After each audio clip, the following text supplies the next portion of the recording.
Salut l'équipe. Et bah il caille ce matin, un petit 9 degrés. Ça picote. Mais ça là, ah ça n'a pas de prix. Regardez-moi cette beauté.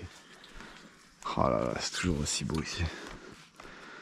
6 mois que j'étais pas venu. 6 mois, j'étais en train de calculer en marchant là. À peu près. Je suis venu vite fait faire un petit live un soir sur TikTok. On avait fait une jolie petite commune. Et j'ai voulu revenir un soir et j'ai vu zéro activité et j'ai même pas pêché 1 heure, j'ai remballé. J'avais croisé un collègue, on avait un peu parlé.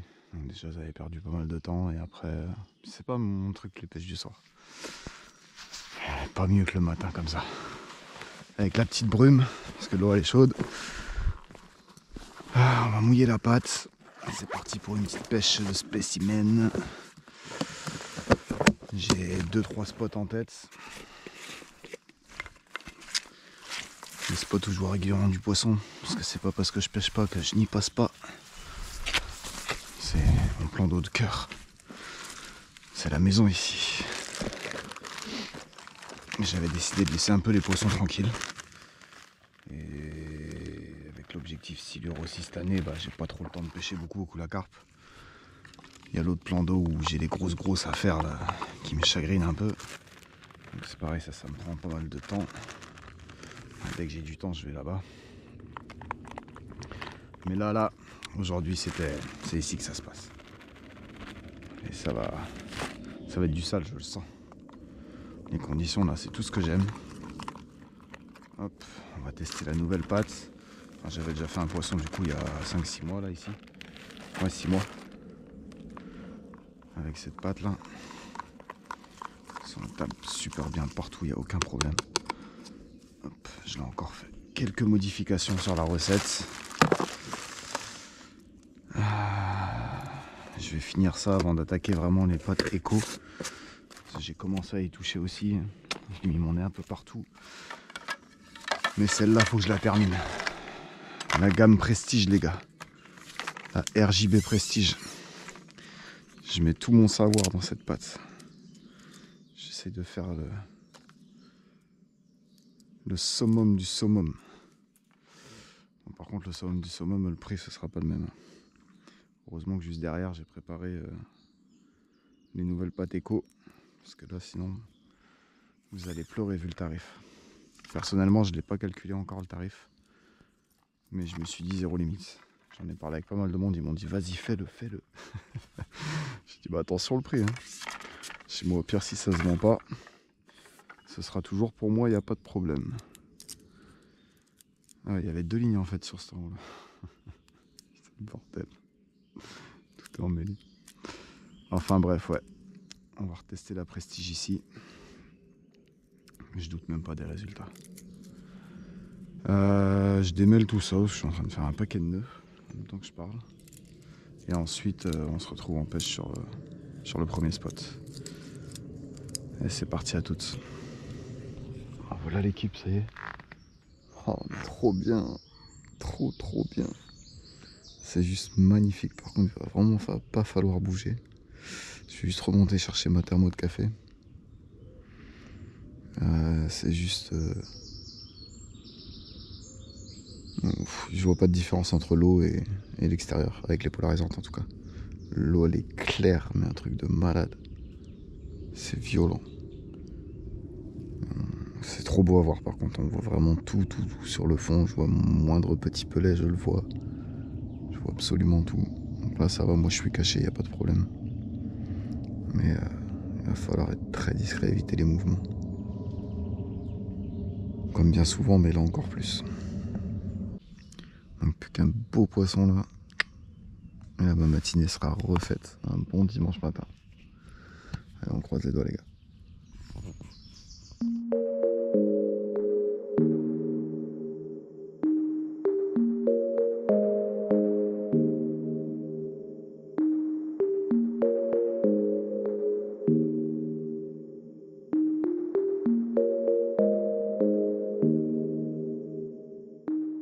Voilà, j'ai changé de zone. J'ai 30 minutes de pêche. J'ai vu absolument rien. Et donc je me suis dit qu'on va aller chercher un peu. On va profiter du soleil, bon comme par hasard. Le soleil se couvre légèrement quand je me décide de bouger, mais il va revenir. Pour essayer de trouver les poissons. Trouver une zone où je peux les observer en train de manger. Ou de se balader, j'en sais rien. Enfin, essayer de trouver les poissons. Et une fois que je les aurai trouvés, je me ferai des spots sur les côtés. Parce que le problème, c'est que là, l'eau est très claire. Je sais pas si... Ouais, même sans les polarisantes, on voit un petit peu. J'ai pas mis le polarisant sur la GoPro, mais... L'eau est très claire. Et je sais que si je les trouve, elles vont me voir, je pourrai jamais poser une ligne et les pêcher. Donc si je peux les trouver et aller pêcher sur les extérieurs, ça pourrait être pas mal. D'habitude je pose plutôt une ligne à un endroit, je me pose, je pêche dessus. Je vais amorcer des autres spots, un ou deux en général. Et pendant que je pêche, je vais voir les spots s'il y a du poisson. Le problème c'est que là l'eau est tellement claire que si je fais ça, je vais arriver sur le spot où elles sont et je vais me faire niquer. Donc je vais plutôt essayer de les chercher là où elles sont directement. Et de m'en approcher le plus possible, on va dire. Bon, en quittant le spot, j'ai quand même préamorcé la zone. J'ai balancé du pelet, pas les miens par contre, quand je fais ça, je mets du pelet extrudé là. Pour vraiment que ça tienne plus longtemps, parce que je vais y repasser que dans 3-4 heures. Et avec les blancs, de toute façon, à mon avis, il n'y en aura plus, mais bon. Si ça peut les fixer dans une zone, un secteur et les forcer à manger, enfin les mettre en appétit, ça peut être un plus. Après c'est sûr que voilà, quand je préamorce, ça reviendra au même problème que je viens de vous dire, c'est que si j'arrive là, j'y retourne pendant 10 minutes et que les poissons sont là, je pourrais pas pêcher le spot, je le sais très bien. Je vais poser une ligne, elles vont fuir. Donc vaut mieux les sniper, enfin les trouver à un endroit où elles ont peu de nourriture, elles vont pas rester longtemps, elles vont se déplacer sur la droite ou sur la gauche sur les bordures et pouvoir les sniper, que faire un amorçage, les trouver sur l'amorçage et aller sur les côtés, le temps qu'elles déglinguent l'amorçage, puis elles forcent. Quand elle trouve un truc, elle ramasse toutes les miettes, ça peut durer très longtemps. Donc le mieux c'est de pas préamorcer là. On va la jouer comme ça. Allez, je les cherche et dès que je trouve quelque chose d'intéressant, je vous reprends. Donc voilà une petite chose intéressante. Je viens de voir un poisson sauter en pleine eau là, ici, et ressauter ici. Donc je vais pas dire grand chose, mais bon. J'ai amorcé assez large devant là. Et on va mettre une ligne, on va bien voir. On va attendre un petit quart d'heure. On va tenter ça. Tac tac. Là j'ai amorcé vraiment très éparse. Loin comme ça pour essayer de faire revenir le poisson plus sur le bord.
Ça fait 15 minutes.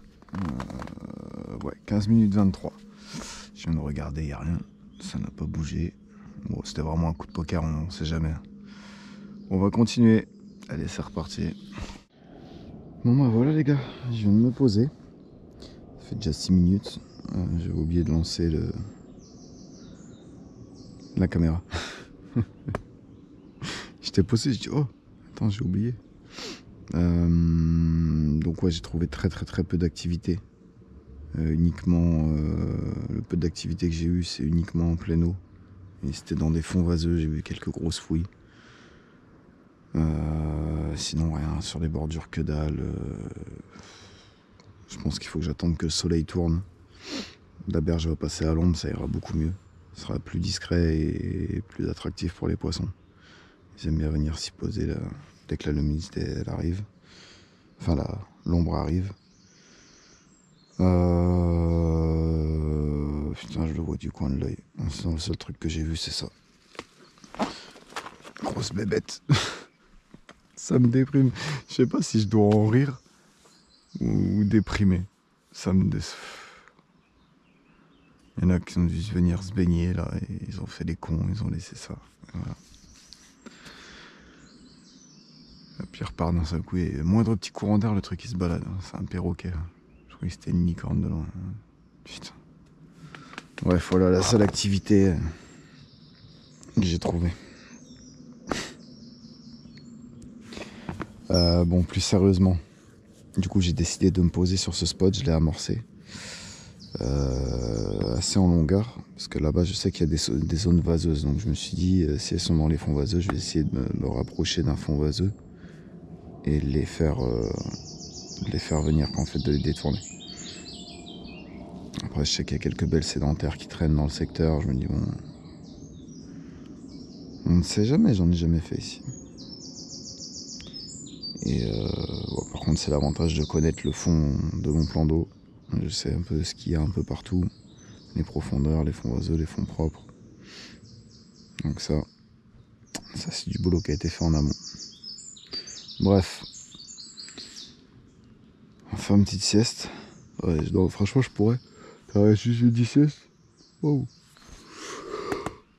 Oh, faut que je reste concentré. Je vais me réveiller, j'aurai plus de canne. Ah non, je suis KO. Mais bon, on y croit, on y croit. On va pas lâcher l'affaire. Là, pour l'instant, je me pose ici. Ensuite, je vais reprendre les recherches. Je vais refaire toutes les zones que j'ai regardées déjà. Je vais les retourner. Dès que la luminosité dès que la zone sera à l'ombre, en fait. Dès que la berge sera ombragée, ce sera le moment d'y aller. Je vais aller rechercher. Tout simplement. Et on va finir par les trouver. J'en suis sûr.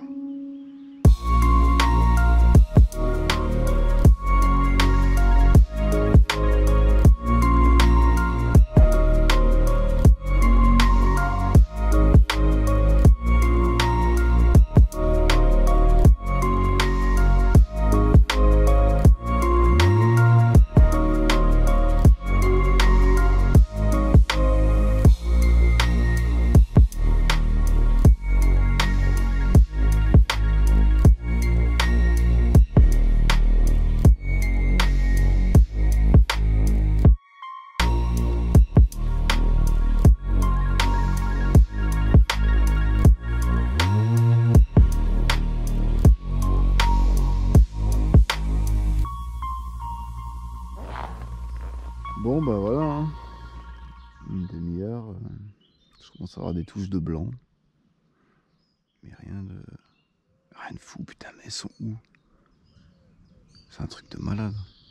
Je vais aller chercher. Je vais aller me balader, je crois. C'est frustrant de rester comme ça, à attendre. Sans vraiment avoir d'espoir en fait. Pêcher à l'aveugle. Donc je vais bouger. On reprend les recherches, c'est parti. 10, 9, 8, 7, 6, 5, 4, 3, 2,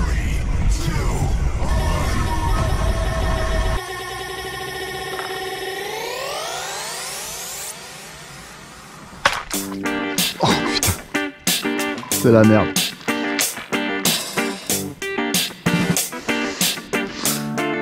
Truc de ouf les gars. À peine posé. J'ai repéré du poisson. J'ai même pas eu le temps de vous lancer le truc. J'ai juste mis une boule de pâte. Et j'ai pété la canne. Ah,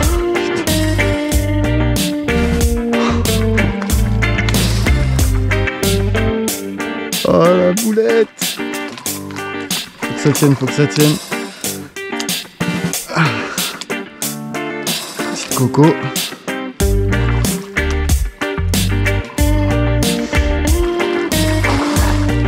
La folie, j'étais en train de régler mon fond.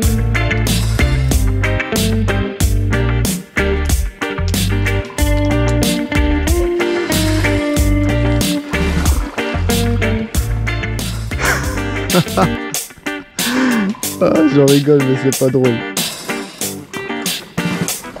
Ma extrême marginka, elle a rendu l'âme aujourd'hui. Première fois que je la casse sur un poisson. Putain. Putain, elle est pas si grosse, c'est au ferrage, j'ai pas compris ce qui s'est passé.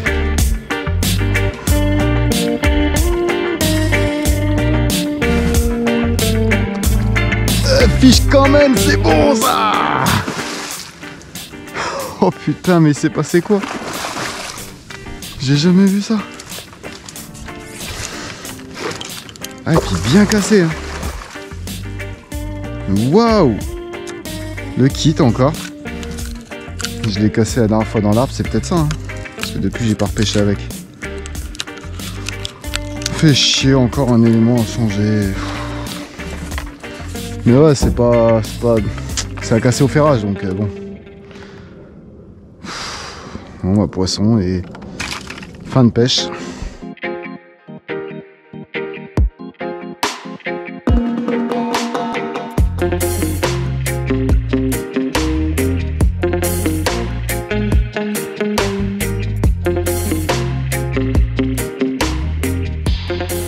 Les gars.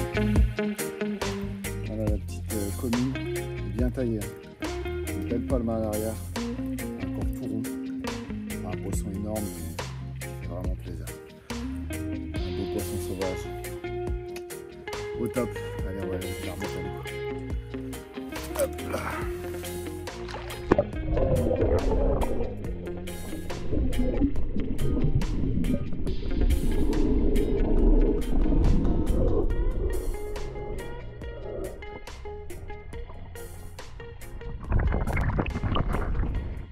Voilà les gars, vraiment joli, rien dans ce battoir qu'elle avait. Et la taille de la bassine. Ouais, franchement une belle petite coco, la taille de la bassine, je sais pas en poids ce que ça représente à peu près, 12, 13, c'est trompeur les poissons assez longs comme ça et ronds en plus. Je sais pas trop. Mais sympa, sympa, elle m'a fait plaisir. Elle m'a brisé une canne, elle m'a fait plaisir. Moi j'ai regardé la vidéo avant. C'est au ferrage que ça casse. On voit vraiment le bouchon est dandine. J'ai eu le temps d'allumer la caméra et de ferrer. Le verron. J'ai eu le temps de ferrer et c'est au ferrage que la canne a cassé. Donc le poisson n'a rien à voir là-dedans. C'est simplement la canne qui avait dû prendre un coup. En tout cas, c'est la première fois que je combat avec une canne cassée. C'était vraiment marrant. Je me rappellerai de cette petite commune. Ça m'a fait des droits de gauche. Elle était vachement énervée. Avec le battoir qu'elle avait, elle allait très vite. Et ouais, du coup, un poisson en chasse, hein, tout simplement. J'étais en train de sonder avec ma patte. Donc, comme je vous dis, j'ai vu du poisson qui s'est barré. Celle-ci, elle a dû arriver après. Elle n'a rien vu venir. J'étais en train de sonder tout doucement. Bon, ça faisait quand même 5 minutes, mais... que les poissons m'avaient vu et qu'avaient fui. Mais après j'ai les herbiers devant, donc peut-être elle était en dessous, peut-être elle est arrivée après. Parce qu'en général il se passe un message, hein. Quand il y a un poisson qui fuit, ça fuit de partout. Là je sais pas ce qu'elle faisait là, elle. Un coup de chance pour moi on va dire. Et vraiment en sondant avec ma patte, j'ai passé un morceau de bois qui faisait 60 cm de haut à peu près sous le fond. Je suis remonté, hop, j'ai passé la branche, je suis reposé parce que j'étais un peu juste derrière. Devant nickel, le fond parfait. J'ai à peine eu le temps de poser la canne, la carpe, elle a tapé dessus, une fois, deux fois, trois fois, elle a gobé, et là je l'ai ferré. J'ai pas trop compris ce qui lui arrivait. Elle était en mode chasse pour moi, elle a dû confondre avec une écrevisse ou un truc comme ça, parce que c'est pile quand la patte s'est arrêtée qu'elle a tapé, quoi. C'est même pas en l'air ou quoi, c'est dès que la patte s'est arrêtée. Et on voit des fois les écrevisses, elles montent en l'air, descendent, elles font des trucs, donc je pense qu'elle a dû croire à une écrevisse, et voilà. Au top, parfait, c'est validé. En plus, me posant d'amorcer, économique. Bon, c'est bête parce que les poissons que j'ai vu avant, c'était un peu plus massifs, mais bon, c'est pas grave. En tout cas, c'est fin de pêche, hein. Je vais pas aller rechercher une canne, revenir. On est dimanche, il y a les promeneurs qui commencent à passer de partout et tout. Ça devient... C'est l'heure de fuir pour moi. Et je vais aller me reposer, je vais aller commencer le montage. Et ce soir, c'est pêche au silure en live sur TikTok, donc... Il va falloir tenir la soirée. Là, je me suis levé très tôt. Je vais me coucher très très tard. Alors, pas du tout. Donc, on va se rentrer, on va se reposer, trier les images. Et puis, je vous balance ça au plus vite. Donc, quand je vous dis ça, vous l'aurez déjà. Allez, encore merci tout le monde. Et bonne soirée. Ciao, ciao.